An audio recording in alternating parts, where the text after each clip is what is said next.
Data Skeptic is the official podcast of dataskeptic.com, bringing you stories, interviews, and mini episodes on topics in data science, machine learning, statistics, and artificial intelligence. Okay, Linda, so today we're going to talk about parallel algorithms. Does that phrase mean anything to you? I would just imagine algorithms that somehow are parallel, but does that mean if you were to graph them, are they parallel? Well, not in like the Euclidean sense, geometric sense, but they are parallel, I guess, if you plotted them on like a Gantt chart. I don't know how you chart something on a Gantt chart. That's an algorithm. Oh, well, an algorithm has steps. An algorithm is just a procedure. So if there are steps in a procedure that can be done at the same time, you can parallelize those steps for a speed up. So is that what a parallel algorithm is? A parallel algorithm is any one that has something going at the same time. It's using multi-threaded processing to get things done faster. That doesn't sound that impressive. Well, that's what powers most sort of big data type applications. If you have petabytes of data, it's unlikely you can run it through on one single machine. You need a lot of machines working together to solve the problem. Or like at Google, coming up with their search index. They couldn't have just one computer crawling the entire web. They need a large cluster of computers working together. Well, parallel algorithms doesn't suggest if there's more than one computer working on it. It's just suggesting that it's doing something at the same time, right?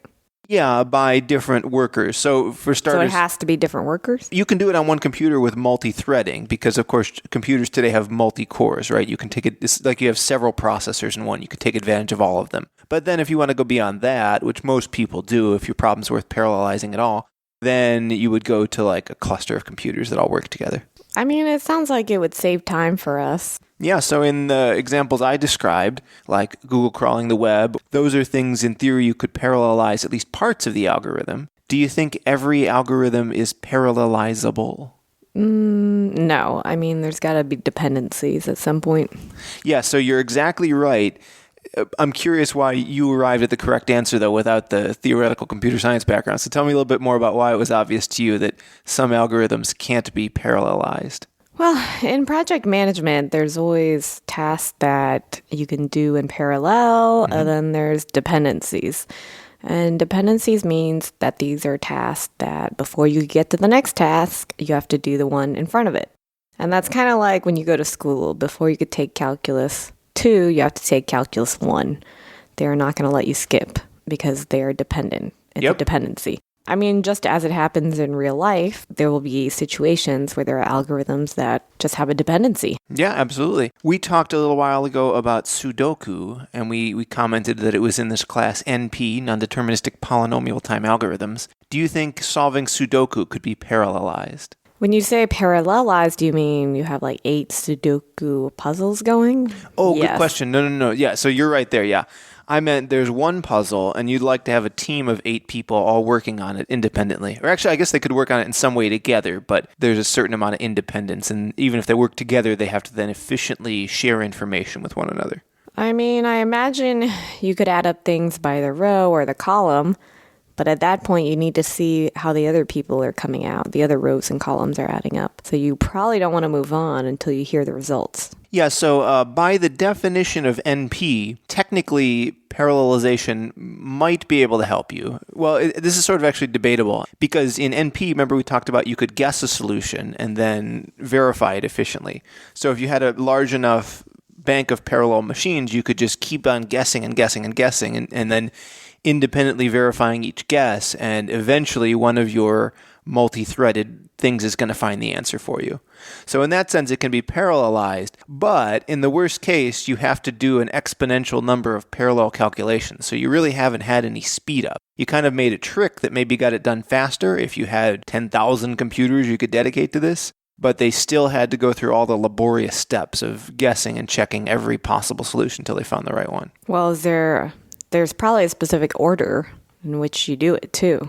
Well, that's the thing, though, about these problems.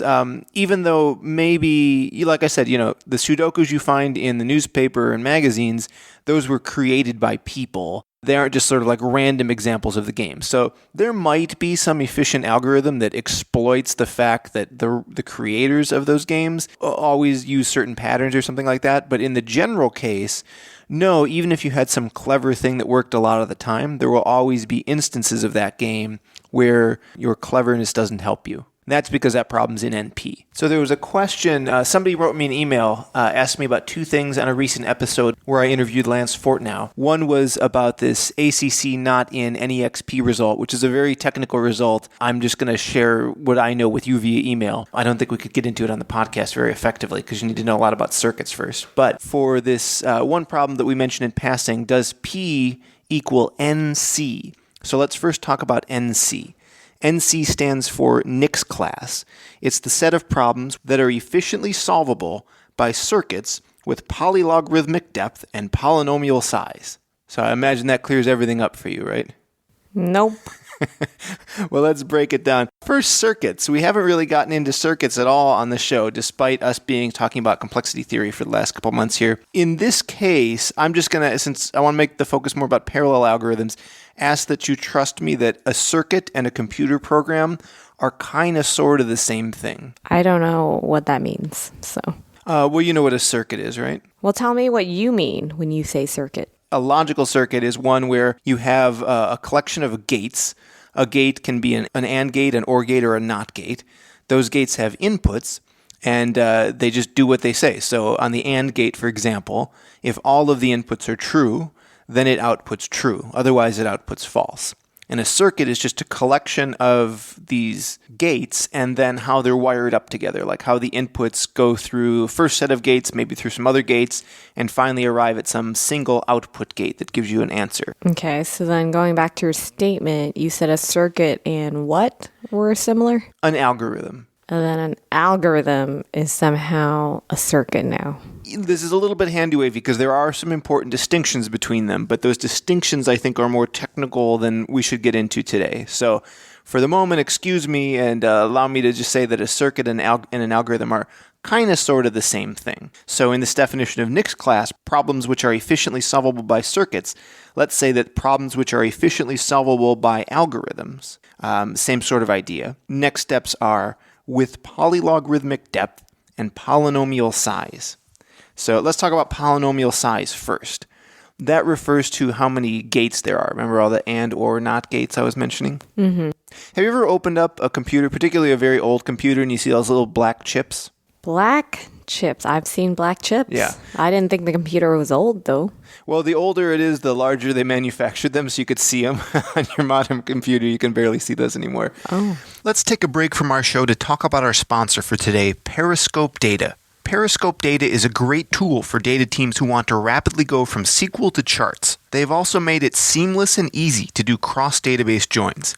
Now, I'm not just talking about writing queries between two separate databases that might be hosted on the same server. Periscope Data allows you to join tables in MySQL to a query in an entirely different Postgres database. The interoperability extends to Oracle, MS SQL Server, Redshift, Vertica, MemSQL, BigQuery, and others.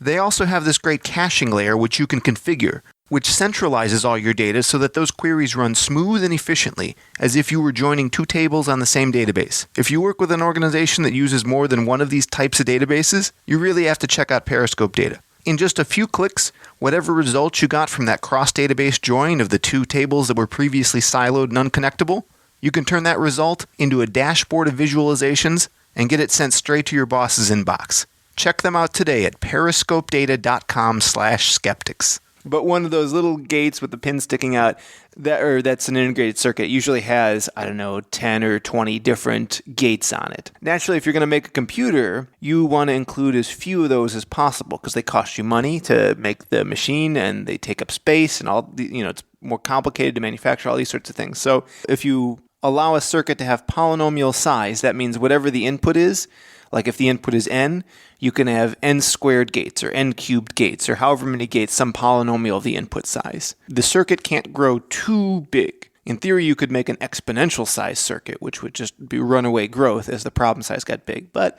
polynomial size circuit is a reasonable constraint. So essentially that says the circuit is not unreasonably large, let's call it that. And then this other property, it has polylogarithmic depth. That means that, so there's like one row of circuits that take the input, and then they compute something. And that something can be passed on to like another row of gates that process it further, and that could be passed on to some other row that process it further. So if you only had one row of gates, you did some little process on the input, and then you immediately had the output, we would call that a very shallow circuit. It means it doesn't have that many processes and steps to follow? Well, it has, and this is where circuits differ from algorithms. They don't so much have steps as they have gates. Same sort of idea, but a little bit different. Well, what's the difference?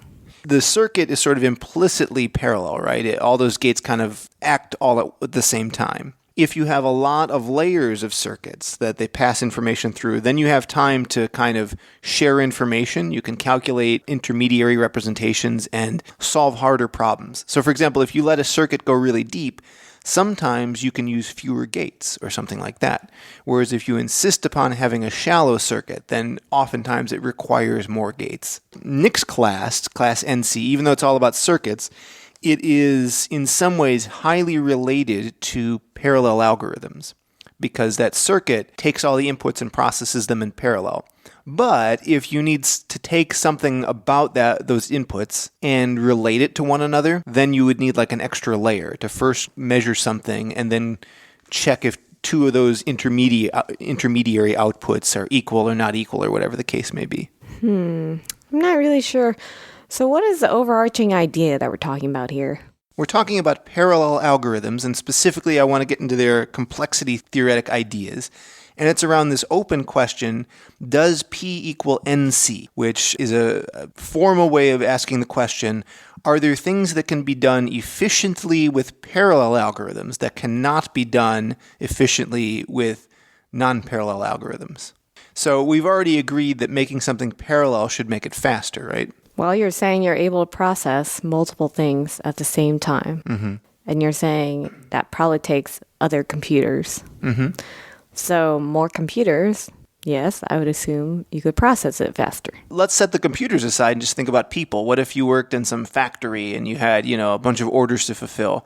You could hire one worker for every order, maybe. That would be the extreme case. And then they should get the work done really fast, right? Well, I think a better example is an assembly line of a warehouse. Okay. You have multiple feed-ins where people are packing different things. Yeah. So I don't know what these are called. We'll call them feed-in lines. Mm-hmm. So if you only have 5, only 5 people can work at those stations. But if you double them to 10, where 10 people are doing the same thing, then you could handle more orders. What if you made it times 1,000,000? Sure, you can handle more, but well, where are all those people going to park now? Maybe Amazon's already there, probably. I don't know. But the point is you can see where you don't always get something for free when you parallelize it, right? Sometimes it's going to come back to haunt you. Things will get more complicated. There can be an optimal size of how much you parallelize something. But a lot of that is just sort of empirical. There's this open conjecture. We're not really sure. Are there any problems that you can solve efficiently with parallel computers that couldn't be solved efficiently on a single assembly line? And no one really knows. Why? We haven't established a proof yet that shows that there are problems in Nick's class which are not in class P.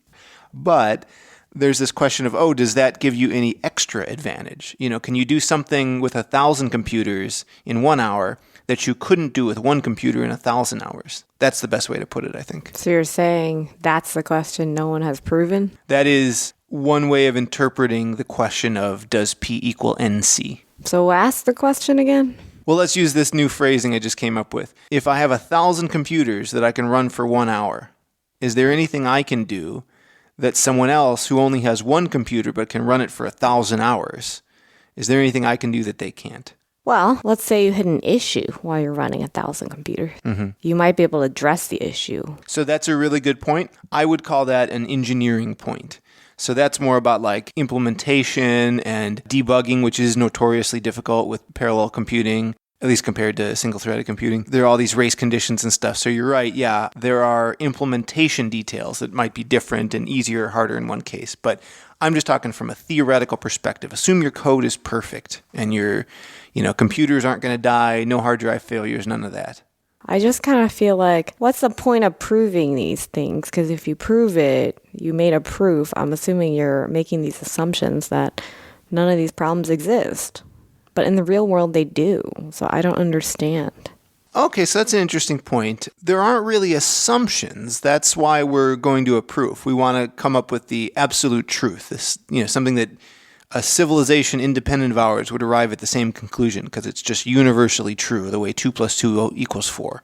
That's what we want out of a proof. Why is it interesting to study? Well, if we prove that P does not equal NC, then the question is, well, in what way isn't it? And maybe that's something we can exploit. Maybe we can make today's parallel computing even faster. Maybe, there's some way of computing the permanent really fast, and that would be valuable to some people. Or maybe there's some way that, that can unlock problems we hadn't thought of solving before. And things like recommender systems or search engines could improve dramatically or consume less energy in solving their problems. So are people only interested in solving this or proving it based on the potential good it can do that results from it? Well, They're not actually interested in proving it? I don't know everybody's motivations. I mean, maybe you just want the fame, the fortune, and the adoration that comes with resolving an important conjecture in complexity theory. Well, what fame is that? I've never heard of anyone famous. Oh, Linda, I can give you all the names I know. I've had some on the show recently. Have they been in the New York Times? I don't read the New York Times. I don't know. Well, then they're not famous to me. All right. Well, but anyway, more realistically, why do we want to solve these problems? Maybe you're a person who spends a lot of money on cloud computing and parallel systems, and you'd like to have this solved because maybe it will yield some insight that can save you a lot of money or make you faster or more efficient or something like that. You could also be entirely theory-driven. Maybe resolving this conjecture is only to advance the body of knowledge within complexity theory, and that result will surely have implications for other important conjectures we might want to resolve, like P versus NP or things along those lines. So to wind up, let's go back to what the open question means sort of practically speaking. You're aware that most companies do a large amount of parallel computing today, right? Well, I didn't think about it, but if you said you're using either multiple computers or multiple processors, then okay. In that analogy of like 1,000 computers running for 1 hour or one computer running for 1,000 hours, that's kind of an interesting question, right? Is one better than the other? Well, like I said, if only it has an impact in the world. There are other problems. So we've been talking about NP problems, and a writer also named Kyle. So hello to Kyle number 2 who wrote in. Remember, you didn't like the traveling salesman problem? He suggested, well, what about, you didn't think it was a real world problem? He had a good suggestion. What about trying to fulfill an order in a warehouse, like, at Amazon.com? They have to send us all of our orders. So maybe you order 3 things that are in 3 different places in the warehouse. How do you map out the best route to go and pick up those 3 things? Okay, that's a little more helpful. Yeah, and you want the person to pack as many boxes as they can in a day, or a robot or whatever. So if they had the most efficient route, they would spend the least time per box. Yeah, that's useful. Yeah, that problem, coming up with the plan, is a hard problem. And it is not embarrassingly parallel, which is to say that if you ask 10 people to kind of split it up and work amongst themselves, it isn't clear that they would come up with the best solution and that parallelization would have an advantage. It might be that a plan like this is so complicated, everyone has to talk to each other, and then there's no value in the parallelization. Yeah, I mean, that's similar to in project management. How do you divide up your company? Yeah, tell me more. You could either have multiple departments, but then the departments then have to communicate and align. Or you just don't have different departments, but then people's roles could be confusing, and maybe what's their strength. So there's pros and cons to each. Yep. But we accept that breaking into departments is useful. The question is how many, because some companies have some departments and other companies don't have them. They just lump it into a larger one. But I mean, in project management, the larger question is it more efficient or not? And then you have to back into that and say, well, what am I trying to accomplish? What is my company good at? Well, you're good. The company what? The company should be good at computing some function, mapping inputs to outputs. So presumably mapping, your product line into sales, into revenue. But I mean, a computer does much more than that, though. Yeah, but that's all business needs. Maximize the profit. But then maybe people would just ask, what are they trying to do? And they would set it up differently. What do you mean? They would say, well, do I need one computer to do for 1,000 hours or 1,000 computers to do in 1 hour? Yeah, it's a hard choice. But a business decision is generally, you just want the more resources if you can afford it. Yeah, so optimizing on cost too. There are open questions here about parallelization that affect a lot of data scientists and apparently project managers. But if this gets resolved in our lifetime, we'll do a follow-up episode. I'll walk you through it in great detail. I'll teach you everything you need to know about circuits, and then you can determine the applicability to project management. How does that sound? I think that's more fun for you than me. Well, that's what this podcast is all about, Linda. Kyle just wants to sit me down and he said walk it through in detail. Yeah. I'm like, I don't know if that's fun. More detail than we get into in mini episodes, which is right about the time for us to wrap up. Thanks as always for joining me, Linda. Thank you, Kyle. Okay, and until next time, everyone should keep thinking skeptically of and with data. Data Skeptic is a listener-supported program. To support the show, visit dataskeptic.com and click on the membership tab.